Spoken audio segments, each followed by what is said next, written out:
Yes, moving to question number 36. Three partners XYZ, ratio 4:3:2. Liability side first item is creditors. Creditors में कोई adjustment आपको नहीं given है, आपने एज इट इज़ उसको कॉपी डाउन करना है. Capital account you know very well, balance PD. Coming to the asset side, cash at bank. Cash at bank को भी स्टार लगा के छोड़ देते हैं. Debtors, don't put this figure right now, put it at the last. Debtors के बारे में बोला गया पॉइंट नंबर बी में, provision for doubtful debts is no longer necessary since all the debtors are good. सारे डेटर्स गुड हैं, जो provision बनाया था उसको बनाने की ज़रूरत नहीं है क्योंकि सारे डेटर्स गुड हैं. तो that means this provision you have to take it back. And provision को वापस लेने का मतलब फ़ायदा हो रहा है. प्रोविज़न बना रहे हो तो नुकसान, प्रोविज़न हमारा लाइबिलिटीज़ है, लॉस है, आप इसको फ़ायदा दिखाएंगे. 105 रुपये का आपका फ़ायदा हो गया. नाउ डेटर्स आपने नीचे उसकी ओरिजिनल वैल्यू दिखानी है बिकॉज प्रोविज़न की ज़रूरत नहीं है. इसके बाद बात आती है स्टॉक की.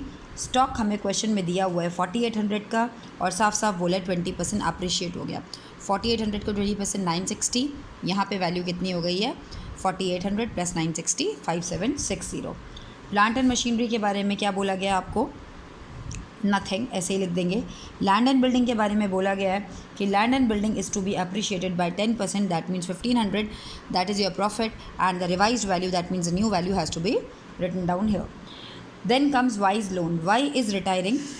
जब आपको लाइबिलिटी साइड में, ध्यान से सुन लीजिए बात, अगर आपको लाइबिलिटी साइड में वाइज लोन दिया हुआ है, लाइबिलिटी मतलब कर्जा, यानी कि फर्म ने वाई से कर्जा लिया था, लेकिन अगर एसेट साइड पे दिया है तो इसका मतलब वाई को कर्जा दिया था. अब वाई छोड़कर जा रहा है तो उसका कर्जा बोलोगे ना उससे कि भैया तेरे हिसाब में करेंगे, उसमें से जितना पैसा तूने देना है हमें उतना पैसा काट लेंगे. तो दैट मीन्स वाई के अकाउंट से आपने 20,000 काटना है. रीज़न क्योंकि आपने फर्म ने वाई को लोन दिया हुआ था. तो काटने का मतलब डेबिट साइड, वाई के अकाउंट से हमने 20,000 रुपये काट लिया. किस बात का? जो हमने उसको लोन दिया हुआ था वो हमने काट लिया. क्लियर? अगर उसने दिया होता तो हम उसको वापस करते तो यहाँ आता, लेकिन अगर हमने उसको दिया तो हम वापस लेंगे तो डेबिट साइड में दिखाएंगे.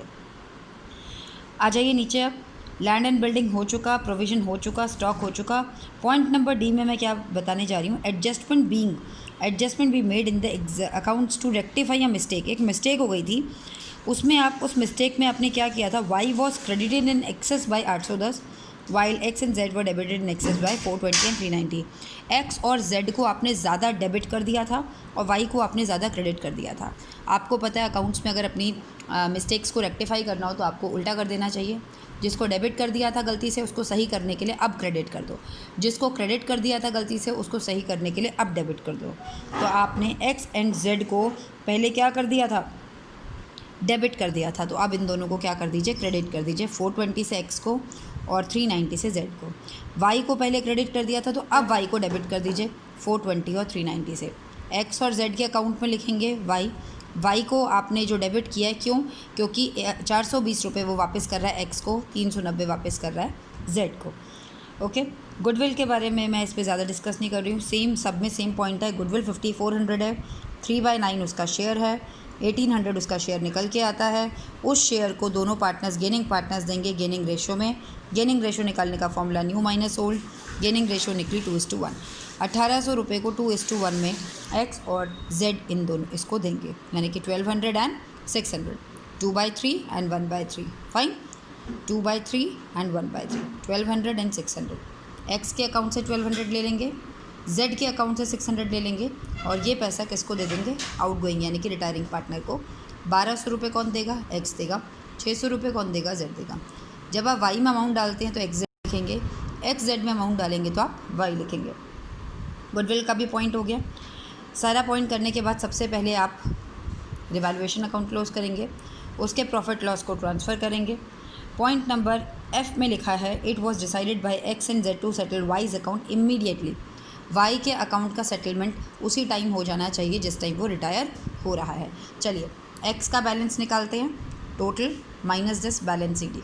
फाइन. जेड का total minus this balance CD. अब बात करते हैं हम वाई की. वाई का कितना बैलेंस है? 9000, 1200, 600, 855. ये सब उसको फर्म से लेना था और देना क्या क्या था? 420, 390, 20,000. उसका देना ज़्यादा था और लेना कम था. तो जाते जाते वाई का, क्योंकि क्वेश्चन में बोला है सारा सेटल करके जाएगा वो, तो उसने देना ज़्यादा था और उसको मिलना कम था, तो 9155 उसकी तरफ अभी हमारा निकल रहा है, यानी कि 9155 वो वाई जो है वो वापस करके जाएगा।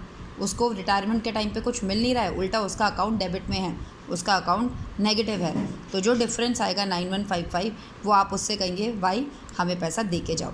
तो कैश अकाउंट लिखेंगे, बैलेंसिंग फ़िगर कितनी आ रही है 9155। अगर इधर आती है तो आप उसको पेमेंट कर देते, लेकिन इधर आ रही है तो पेमेंट उससे लेंगे।